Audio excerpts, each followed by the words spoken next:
Right, so after music and videos and so on, we are going to speak now with a filmmaker, award-winning, Mr. David Cooper, award-winning filmmaker and, of course, director and film producer from Trinidad and Tobago. I'm indeed proud to have him. And, of course, we'll get into him. Good morning, sir. Oh, we're not here. All right. As soon as we get that opportunity, we'll have that chat. Yeah? All right, so Mr. Cooper, good morning and welcome, sir. Thank you. Good morning for having me. Thank you for having me. Very good. All right. Yeah. So let us. We'll just share your profile a little bit. Mr. Cox, do the honors. Yes, of course. So David Cooper, award-winning writer, producer, and creative director. Of course, you have shaped and been involved in music, film across North America and the Caribbean, drawing on years of leadership at MTV and Viacom. David helped launch groundbreaking television networks and executive produced concert series that brought global attention to Caribbean talent and culture. Of course, Mr. Cooper, you tell us more about, your inroads. Talking about Viacom and MTV, those are major networks. And I remember growing up tuned into these stations and all of these programming. But you tell us in terms of what got you involved in this aspect of entertainment. Yeah. So maybe I can go all the way back a little bit when I was a kid growing up in Trinidad. I always, I grew up in San Fernando. As a child, I would always, thinking about, my future, what that's gonna look like. I went to school, regular school, technical school. I was really creative in the sense with my hands, other than academia. So I was like, on the island, just trying to figure it out. Always thinking, I always wanted to do something that would be greater than myself, or giving back to the people, or I got the opportunity to actually go to Canada. And the minute I came out to Canada, I was before I even left, I was into entertainment. I used to be a dancer. I used to be a break dancer in Trinidad, and being able to move out to Canada, I was still within that whole entertainment thing, and I had to kind of find my way, through these roads out here. And I ended up working in the hospital, for about 5 years. And my mom used to always say, "Boy, you should try to do things, because I'll tell you the truth. I ended up working in the morgue. I was a morgue attendant for 5 years in a hospital, and my mom used to cry and say, "Boy, you're so young. You should be dealing with the living." And then I made a promise to her that I would dedicate my life to go and help and work with people, and so I ended up going to school and learning filmmaking, and I wanted to tell stories because I learned a lot from being in the hospital with people, to value their life, so I learned a lot about life itself, just talking with people, elderly people, and so on. So I wanted to be able to go and share and about life, and write stories and tell stories, and I believe everyone had a story, and so I kind of learned the technical part of telling stories, and that's how kind of brought me into filmmaking. And from there, I got like one project from an artist. A manager came to me about his artist, and he asked me. He heard that I was into that, and that brought me into creating a music video for an artist.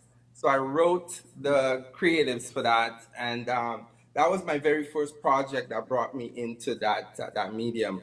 And that project was for an artist in Canada. It's a rapper. His name is Infinite.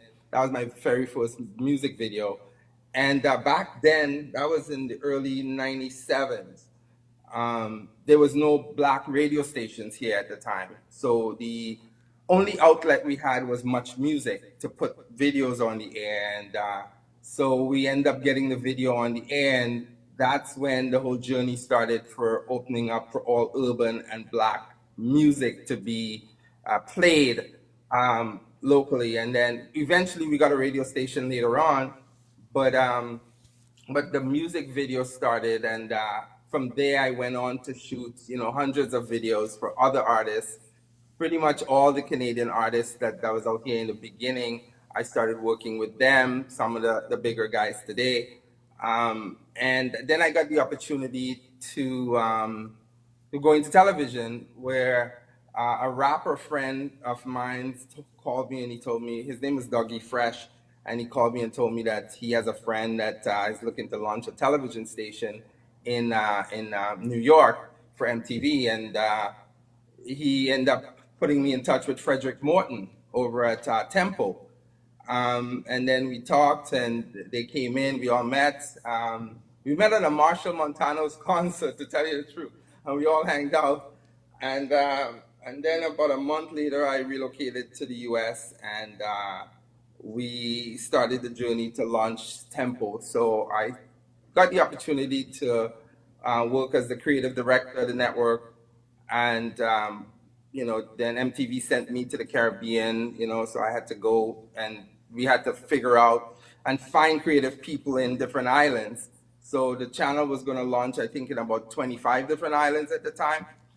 So, I had to travel through Jamaica, Trinidad, all the smaller islands as well, and try to look at the infrastructure, the creative people, look for creative people and producers, writers, artists, and so on. That was my job.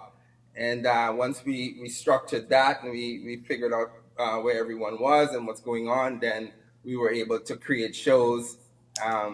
And that's what kind of brought me into the MTV's family. So I ended up moving to New York. We had an office at 1515 Broadway in the Viacom building. We operated through there for many years. Mm-hmm.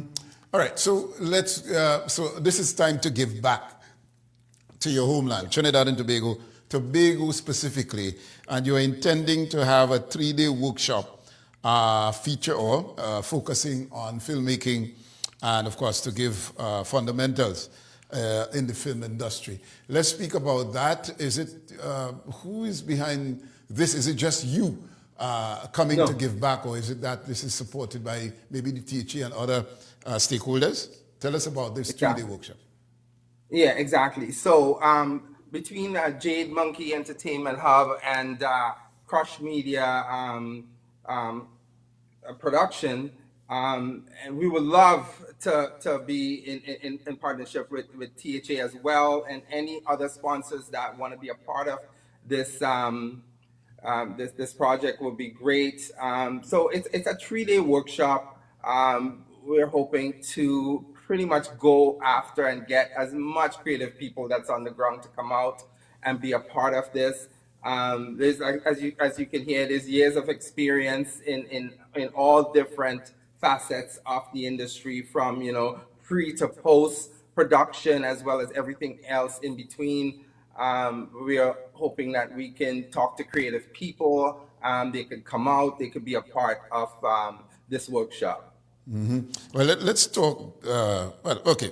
So it's anyone who is interested in filmmaking, and the creatives are invited. And how do you How do you participate? Is there a registration fee?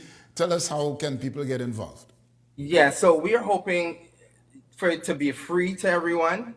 That they can come out. We are thinking about doing it probably a first day sit down and talk with me, pretty much just share. I'll be sharing, and then probably the couple other days would be somewhat of a workshop. We're looking to see if we can probably pair up groups of 3 people to create a crew that they can go out and they can shoot probably a short video or something, and then in the end of it, we're hoping that we can choose that one group that can now move on to They should be a prize. We're hoping that we can give a prize out to them, if it's equipment or whatever it is, or mentorship at the same time, or partnerships. So yeah, we just actually thinking about those rewards for, Who are some of the personnel that would be there in terms of the executives and other practitioners like yourself that person should look forward to seeing?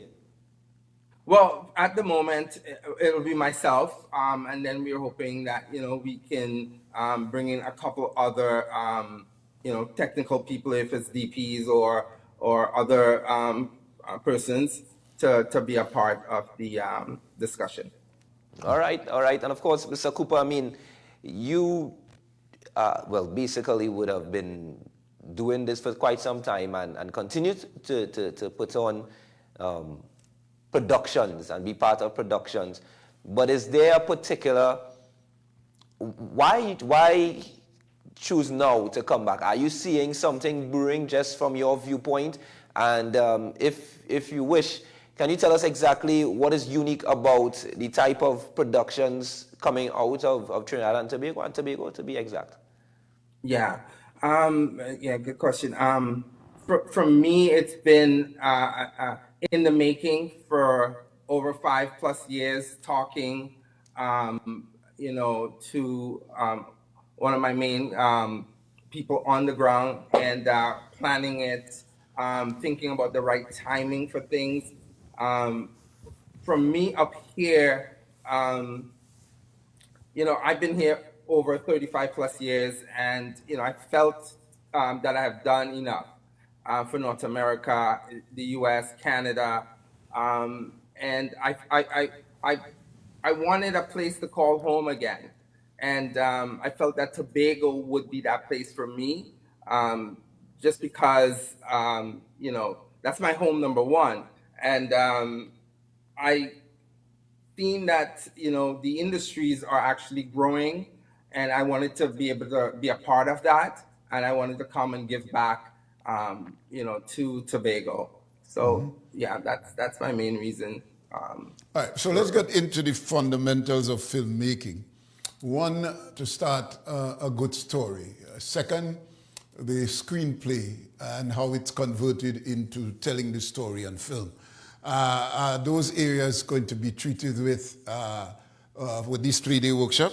Just tell us what you are particularly going to be focused on in these 3 days of filmmaking workshop. Yeah, so definitely storytelling is the key. Being able to understand how to produce a project, number one. Number two, understanding the cinematic techniques in filmmaking is, I would say, number three. And learning how to market your project, because what I had to learn over the years was I was always thinking being a creative person was enough. What I learned in my journey is if we got to do from 1 to 100, I would say being a creative person is like 10%, and like 90% is business.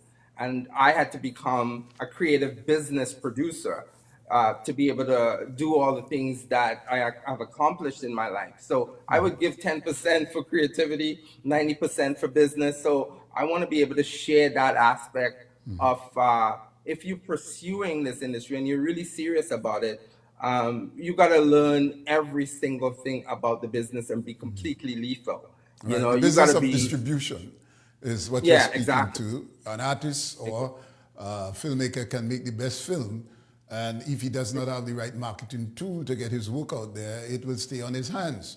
That aspect of distribution is critical. Our space is very limited here to get into the international industry or the international circuit, quote unquote. North America, for example, you have the film festivals around the world, Toronto Film Festival. To get in there as a West Indian or the West Indian product, as good as it is, if people like you don't say, hey, this product, you need to see it, it will never be exposed internationally. That is a challenge because we can do good work here.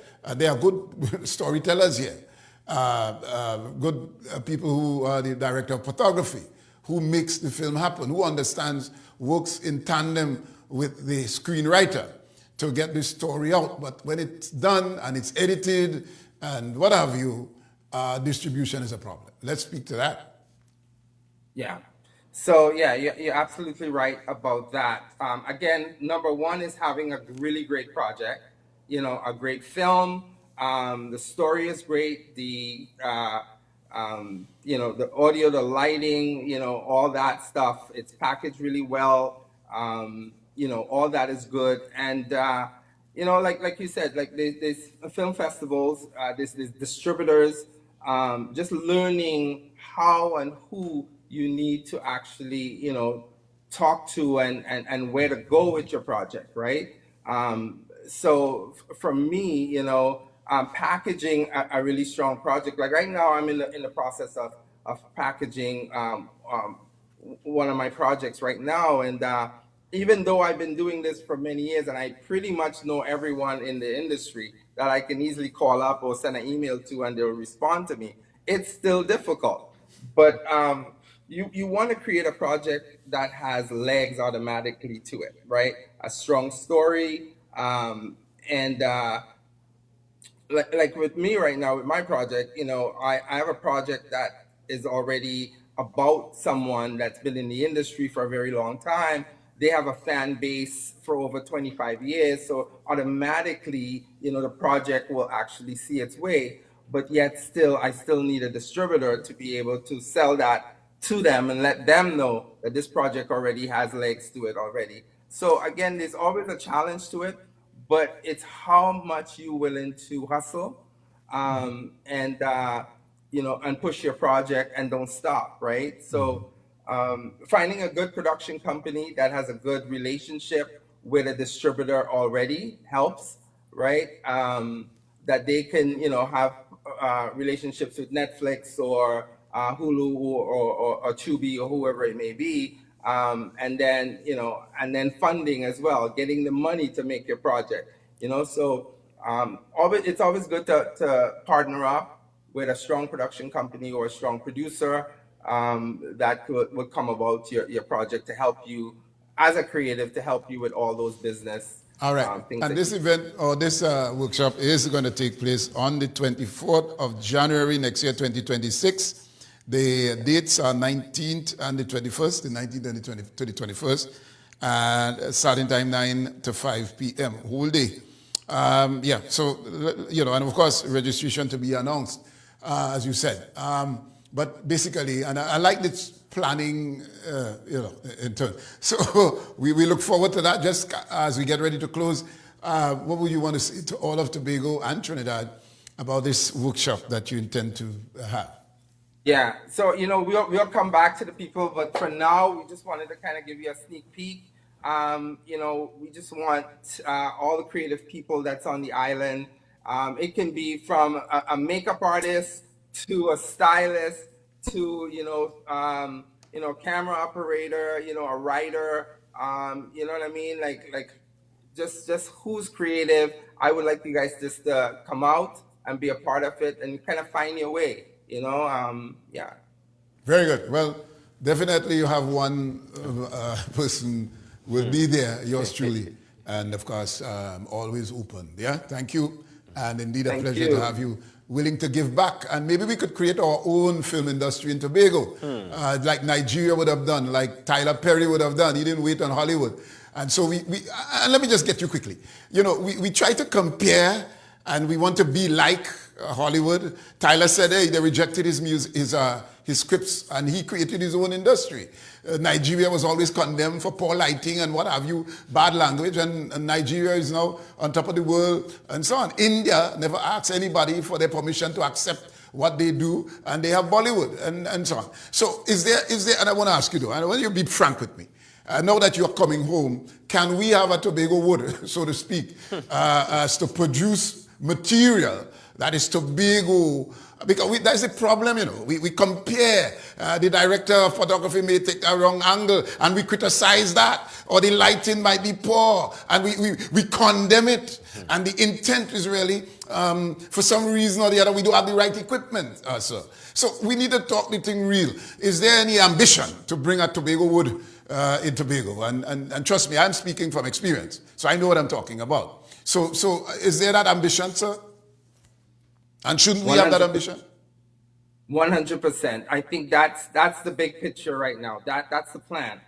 To be real with you, that's the plan. So yes, I would say that is the next step to what I would like to do together with some of the partners we've been talking to, Jane Monkey and so on. We all been discussing that. So there's definitely that in the making. Yeah. Very good. All right, thank you again. And I just had to be real. So I really appreciate you acknowledging that. Thank you again, sir, Mr. Cooper. Looking forward to working with you. See you then. Same here. Thank you Yes, all. indeed.